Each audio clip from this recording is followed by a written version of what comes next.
U.S. Egg Breakfast and Lunch Restaurant is proud to sponsor this episode of Patriot Plates.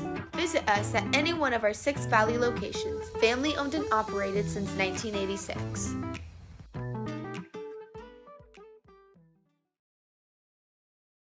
Let every nation know, whether it wishes us well or ill, that we shall pay any price, bear any burden, meet any hardship, support any friend, oppose any foe, to assure the survival and the success of liberty.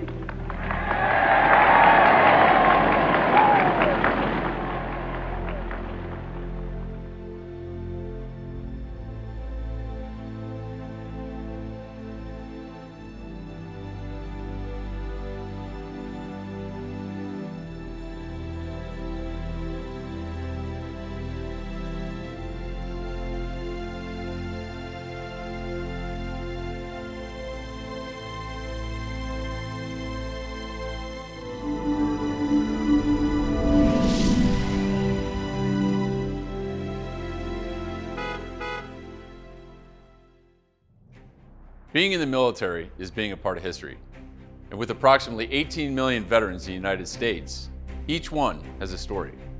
I'm Major Scott Husing, United States Marine Corps, retired. I had 10 deployments and led hundreds of combat missions. My company and I fought in some of the deadliest battles in Iraq. And I was fortunate enough to share those stories and honor the men and women who fought in my book, Ecco Intermati. But most veterans don't get that chance. Welcome to Patriot Plates. Our producers have spent countless hours on the road searching for veteran license plates and the stories behind them. These veterans have first-hand accounts of what happened in our nation's missions, battles, and wars. Patriot Plates believes that all veterans should be able to tell their story.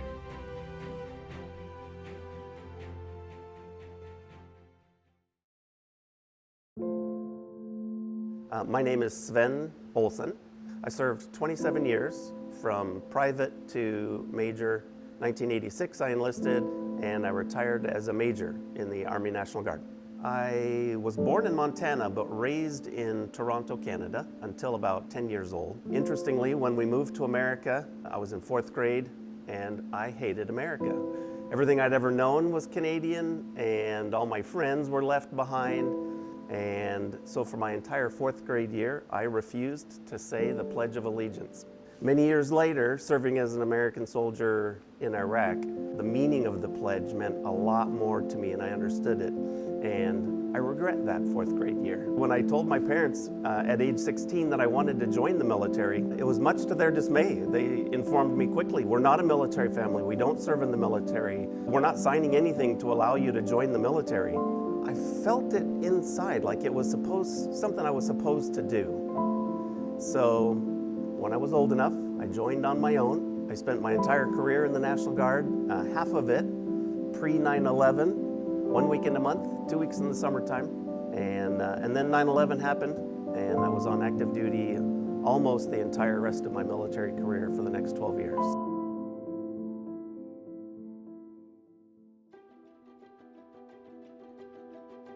This one story is kind of the swan song of my military career. I was lucky enough to finish on a high as a military diplomat in a faraway foreign place at the time that most of the world had never heard of, Ukraine. So if I could only leave one story, it would be about Operation Safe Skies, which was bringing Air National Guard F16s to Ukraine to help prepare them for the security mission required to host EuroCup 2012, which was the second largest soccer tournament in the world. Being able to bring American F16 Fighter Jets to the former Soviet Union was a big deal. Well, even the readiness of the Ukrainian armed forces at that time was challenging. On average, their fighter pilots would get about 10 to 15 hours a year. That is not sustainable. They invested billions of dollars in infrastructure. And to protect that infrastructure, they knew they needed help. And so, in partnership with the U.S. Embassy, they had both law enforcement and military teams coming to help them prepare so that all the venues, 3 venues in Ukraine and 2 venues in Poland, would be the most secure for a world-class sporting event. The challenge of getting F-16s to Ukraine involves multiple mid-air refueling missions as they fly. They stopped in Germany and then flew the final leg into Ukraine. So it took them 3 days, tremendous preparation on the airfield that would be used, Mirgorod, Ukraine. Airfield, it has now been bombed by the Russians in the current conflict there. Ukraine, by hosting EuroCup 2012, this was their first step onto the world stage. It was the first major international event that they would host under that new blanket of freedom that they were enjoying. They partnered with Poland. Poland, also a former Soviet country that had early, long before the Soviet Union fell apart, separated and had become an amazing beacon of freedom and prosperity in Europe. And contrasting that with Ukraine, which for 20 years at the time had been struggling with capitalism and freedom and entrepreneurship. And Russia didn't want any of that. Russia doesn't want any kind of a NATO or EU presence that close to their border, that close to Moscow. And so one of the challenges of this operation became Russian conspirators doing everything they could to foil Operation Safe Skies. They did not want US F-16s in Ukraine. The first indication of that was 1 week ahead of our F-16s arriving in Ukraine, we had in place 3 fuel contracts for aviation fuel. And coincidentally, on the same day, all 3 contractors called and canceled their contracts with the US government, $1 million contracts for fuel. And we were just stumped. 1 week out of our exercise and we have no fuel vendors. Our intelligence teams learned that the Russian government had made certain that each of those companies knew that if they did business with the United States on this operation, they would never do business with the Soviet Union or Russia ever again. And all of our fuel contracts were gone. Our strategy then was to communicate with all the little municipal airports across Ukraine, which have small fuel reserves. And we hired tankers and sent them around, and they actually bought fuel from about 20 different small regional airports, and we were transporting that to Mirgorod when all of our drivers went silent. And the fuel trucks were found abandoned, and the drivers were missing. They were tracking our own fuel trucks and took the drivers, which we never heard from again. So in the end, we were able to fuel the operation through an agreement with the Ukraine Armed Forces, and we used their strategic reserve. Safe Skies 2011 is a 2-week multinational flying event preparing Ukraine and Poland to better protect their airspace during the 2012 EuroCup. The Air National Guard is playing a major role in this preparation through California's State Partnership Program. On July 16, 2011, 7 F-16 Air National Guard fighter aircraft from Alabama and Iowa landed at Mirgorod Air Base, Ukraine. These were the first U.S. Air National Guard fighter aircraft to land in the former Soviet bloc country. Members of the 144th have been planning this event since 2009.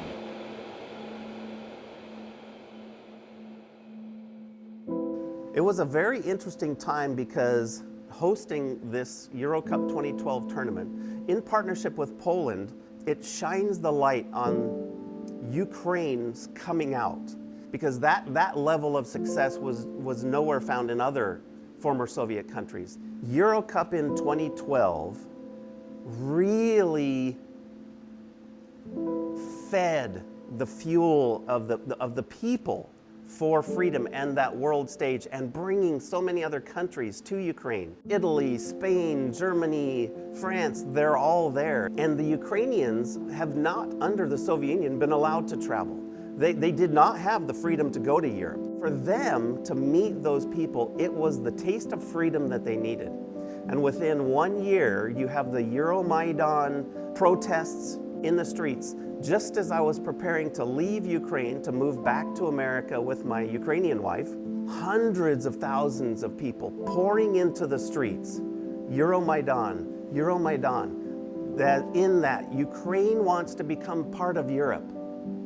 The day we left Ukraine, and we get on a plane the morning that we moved to America, and everything was fine in Ukraine. And when we landed in America, both my wife and my phones just start buzzing like crazy. And they've attacked them. They're starting to kill the protesters. So the government, under President Yanukovych, suddenly, while the people are saying, go Europe, he says, no, I've decided to go back to Russia. And our government will be a satellite of Russia. And the people just went nuts. And the riots became violent. Incredible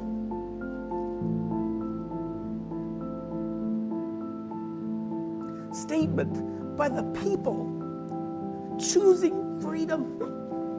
When Putin first invaded in early 2014, the armed forces dropped their weapons and ran away. My wife was ashamed of her country and their military. And it was a terrifying time for Ukraine.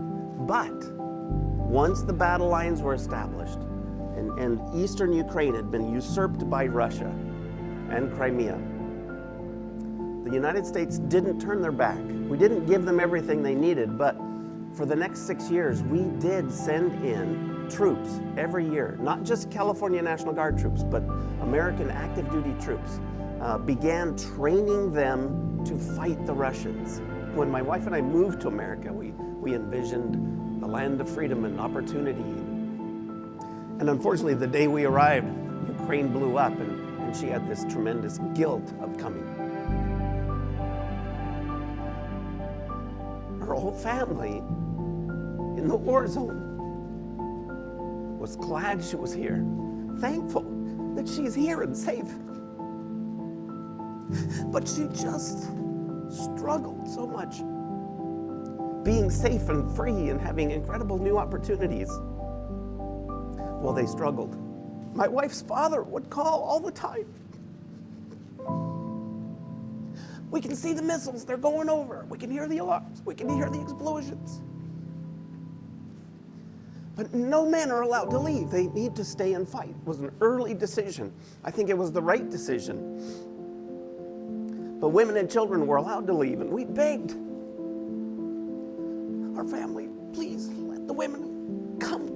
We have room in our home, we can take them in. And it's such a paradox, because the women said, we will not leave the men. I'm sorry. They have a little girl who's 10 years old. She shouldn't be growing up in a war zone. That girl's father is there. He's actually in the Ukrainian National Guard, the Territorial Defense Force. One of the last projects I did in Ukraine, which I was so proud of, was helping them start a National Guard. They had never had a reserve military force like that. And Alusha is in that National Guard now, defending his town and his city. And his family won't leave it. So many untold stories of the twists and turns. My wife, well, she chose in coming to America to become an architect. The child that was sent to the bread lines and would wait 6 hours for a loaf of bread for them to subsist on for a week. She remembers that. She remembers empty shelves. She was raised in the Soviet Union. But then in '91, they became a free nation. And she was a teenager in her high school years, and she got the tastes of what could be. And when the war started this year, February 24th, 2022, we were both hurt again. All the wounds of 2014 were reopened.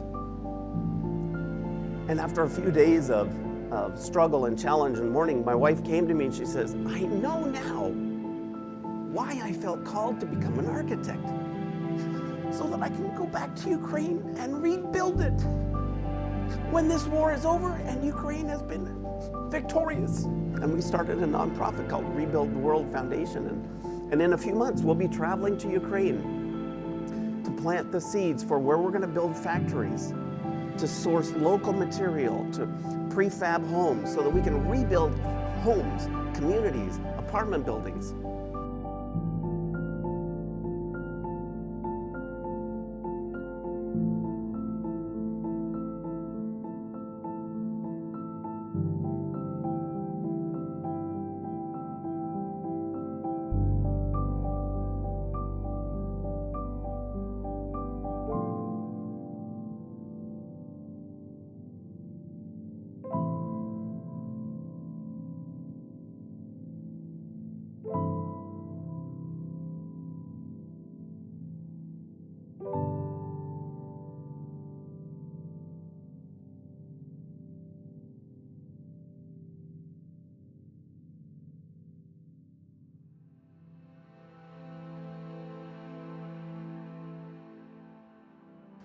Patriotism to me means duty, a sense of calling that I am required to do something, that in exchange for these values of freedom and prosperity that we have, that there is a duty, a patriotic duty, a love of country that we are called to.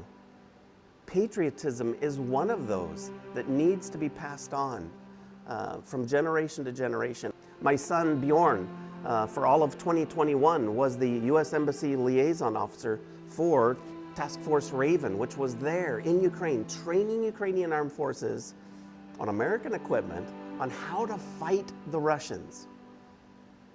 And guess who got a big surprise when they invaded in 2022? The Russians. Completely unprepared for Ukrainians to stand up and fight back better than ever. I'm proud, not only of my early legacy and just being there when it all started, but proud that my son, Captain Bjorn Olsen, carries that legacy forward into the current conflict in Ukraine.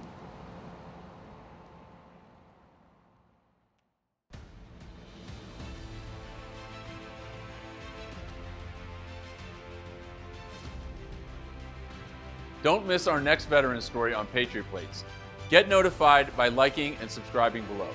We want to thank our special sponsors, the Papago National Guard Base and the Arizona Military Museum, under the direction of Colonel Joe Abodili, who made this episode possible.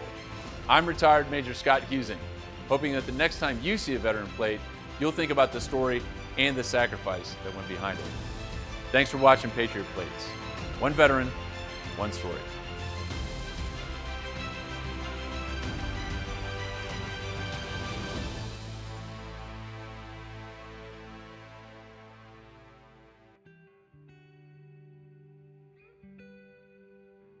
Save the Brave connects veterans through outreach programs to build strength of character. Our essential task is to prevent veteran suicide. Save the Brave is committed to providing veterans with post-traumatic stress ways to connect in a safe space.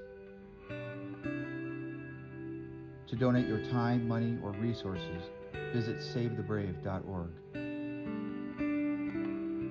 Reach out to a veteran in need and direct them to Save the Brave.